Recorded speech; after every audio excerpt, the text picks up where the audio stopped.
Hello, 안녕하세요. I'm Shin, and today I'm truly happy to be here at the 2025 Study in Korea Education Fair. And I'm very happy to share about my journey as a GKS international student in Korea. So yeah, just in case those of you who might not know, so GKS stands for Global Korea Scholarship. It's the Korean Government Scholarship Program. And today I will be covering with a brief introduction about myself and my academic background, why I chose Korea and GKS program. Third will be my GKS and academic journey. Fourth will be how GKS shaped me personally and academically. And last will be tips for aspiring GKS students and applicants. I also wrap up with a very short Q&A session in case you have any questions. Alright, so to begin with, just a quick disclaimer. All experiences, opinions, and tips shared in this presentation are entirely my personal view as a formal GKS scholar. So I do not represent any organizations to be mentioned. Yeah, and also the information I share about the GKS program reflects the time I was studying in Korea and must have changed since then. So if you need to search for any up-to-date information, you'll need to refer to the official Study in Korea website or Korean Education Center in the website. Without further ado, let's start with introduction. So my GKS and university background, I was awarded GKS for graduate degrees in year 2020, COVID time. And I pursued master's degree in Ewha Women's University in Seoul.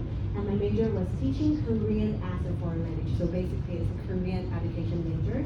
So this is how my campus looks like, very pretty, right? It's actually one of the most tourist attractions for locals and foreigners as well.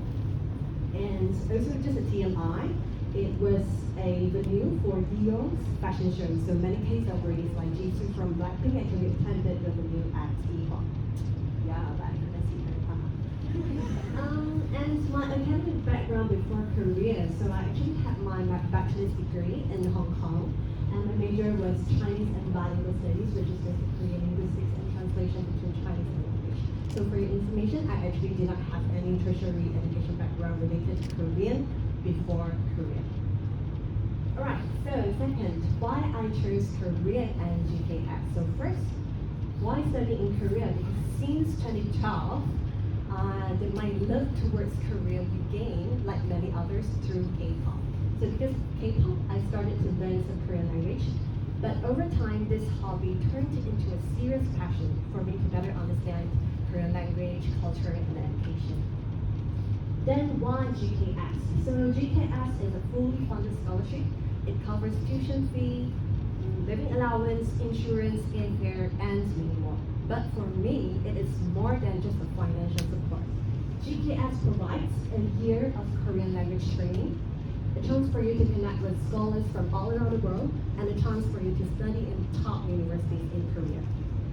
So yeah, let's see. So if you're interested to apply for this GKS program, as I mentioned earlier, you can find more details in the related websites. Alright, so now let me take you through my GKS and academic journey. So first, I started my Korean language year in Language Institute called Jeju National University. So yes, Jeju Island. So for those of you who might not know, Jeju Island is the biggest island in Korea. It's at the southernmost tip of Korea, and it's a very famous tourist attraction for both locals and foreigners. Yeah, and that's why I actually love the place very much. I didn't study a lot there, but still I managed to get topic exam in topic level 6, luckily. Yeah, I obtained this level 6 within 6 months. So I actually started my master's degree in spring semester, unlike other GKS scholars in the usual fall semester. Just for your information. Yeah, so that's why in spring 2021, I moved to Seoul to pursue my 2-year master's program under GSIS. So just for your information, GSIS, you can look at the poster, it stands for Graduate School of International Studies. Yep, so for Ewha GSIS, there are 2 departments. First one is the left hand, International Studies. So this department, most of the classes are conducted in English, and most of the students are international students. While the second one, Korean Studies, It's fully conducted in Korean, and most of the students are local. So yeah, I was under Department of Korean Studies. I like the environment very much. I have good professors, mentors, and classmates. I studied a lot and played a lot, had fun a lot as well. So because there were a lot of cultural exchanges and events under GSIS. For example, one of the most memorable events was definitely the year-end celebration during Christmas. So there are good food, good performance, and many fun sessions that you can join with your classmates. Okay, so that's all for my academic life. Now I will talk about my personal life, living as a foreigner in Korea. So first of all, my living arrangements. I stayed in university dorm all 2 years. Why? Because it's safe, affordable, and convenient. So let's say if you're curious about your future university dorms, you can actually search for YouTube uni dorm tours to have some ideas. So I also uploaded mine, but it's already outdated, so you're advised to search for the most up-to-date ones. And second, I also try to make as many friends as possible. I actually attended a lot of language exchange events. So let's say you want to make many local and international friends, you can also join a lot of language exchange events. However, I know that not all events are trustworthy. Some might feel a bit sketchy or might even turn out to be scams. That's why I would like to recommend you to join a social group called Fake Buddies. Yeah, I can personally vouch that this group is 100% legit. It is actually opened by my friend from Yonsei University. He opened this, he started this to help international students and to help them to make genuine connections with people. Yeah, and I think he was one of the most friendly people I've ever met, and his team for Fake Buddies were truly supportive too. So let's see if you're not sure where to start from, Fake Buddies can be a good place to start with. Okay, third thing I did a lot was traveling. Yeah, so if you're a travel lover as well, you can actually get information from Korea Tourism Organization. What you can do is you can simply follow their Instagram page to get travel info and to join giveaways, contests, etc.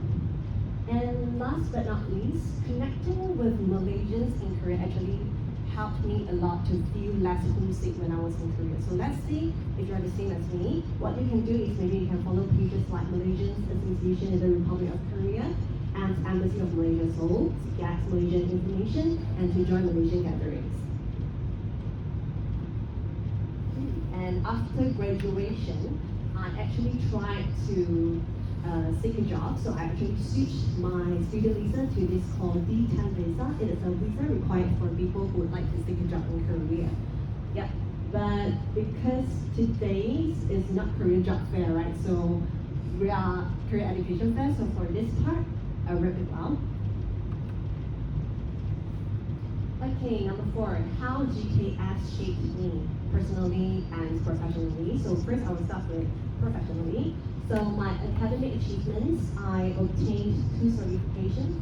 One was Certificate of Korean Language Teacher issued by the Korean government after graduating from IPA.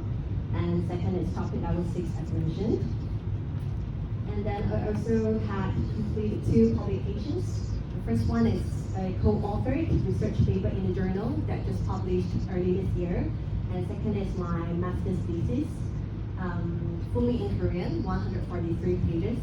I actually completed in year 2022 before ChatGPT era, so everything was written by me. Yay! Just kidding. But I actually gained a lot of help from professors, mentors, and Korean friends, especially the friend that I just mentioned, the founder of Fake Buddies.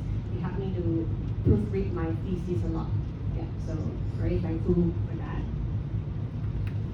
And apart from my academic achievements, I also had a lot of my personal achievements that I'm very, very proud of. So first, I got to build lifelong friendships with people from all around the world. And second, yay, I got to go as many K-pop concerts I want. And the most memorable concert was definitely the Boys Second World Tour, because that was the last concert I watched before I left Korea. So I think that was a perfect gift for me before I left Korea. And I also joined and won some Korean speech contests, which boosted my confidence in public speaking and Korean language proficiency as well. Okay, so where I am now. First, I have been a part-time Korean language teacher in the past 5 years, teaching from beginner to intermediate level, and students range from kids to teenagers to adults. And second, I have been a freelance Korean language interpreter with around 3 years of experience in K-pop, tourism, and entertainment industries. So my interpreting works including K-pop fan-sign events, global auditions, etc. And last but not least, I've had full-time Korean-speaking jobs in Malaysia. So I started with tourism marketing industry, and then I transitioned into a new industry and new role, still using Korean language as my working language. Yeah, so even though I do not have any academic background in business, my Korean language abilities opened doors for me to have hands-on experience in marketing and sales. So my Korean language abilities actually created new career opportunities for me to grow professionally in ways that I never imagined. So all of these, again, thanks to GKS, I'm very grateful and I'm very proud of who I am today. Alright, so last part, tips for aspiring GKS students and educators. I'll start from some application tips. So first, you might want to be authentic in your essay and show future impact. And second thing is neat and complete documents. So actually this is quite important because no matter how qualified you are, if you have one missing or one messy document, it might be problematic. That's why I think this is quite important. So for personal advice for people, for GKS students, although 1 year Korean language training program is included, however, if you have basic Korean language skill, it will be much more helpful. It can help you to adapt to Korean society much faster. So this is what you can do. You can actually learn Korean language online for free at KBC or King Sejong Institute. So let's see if you already know some basic Korean, then I would like to advise you to join some Korean speech contests. This is because you can actually gain more Korean-related experiences, so you can write in your essay, or it can help for your interview, for example. So last but not least, so you actually need to connect with alumni or majors in Korea to get information before arrival, so you will feel more supportive, etc. And last, personal advice for you is research your universities and majors in a fun way. Okay? So I would like to recommend you this YouTube series called Jeongada, and they actually review universities and majors in Korea in a very entertaining as well as informative way. So why not to watch it and enjoy yourself? Okay, so that's it for today's presentation. And just a reminder that after this session, there will be an official GKS information session. So if you have any specific questions about how to apply for GKS, that session will be very helpful. But for this session, feel free to ask me anything about my personal journey, life in Korea, or being a GKS scholar. Alright, 그러면 여기까지 들어주셔서 진심으로 감사합니다. So, do you have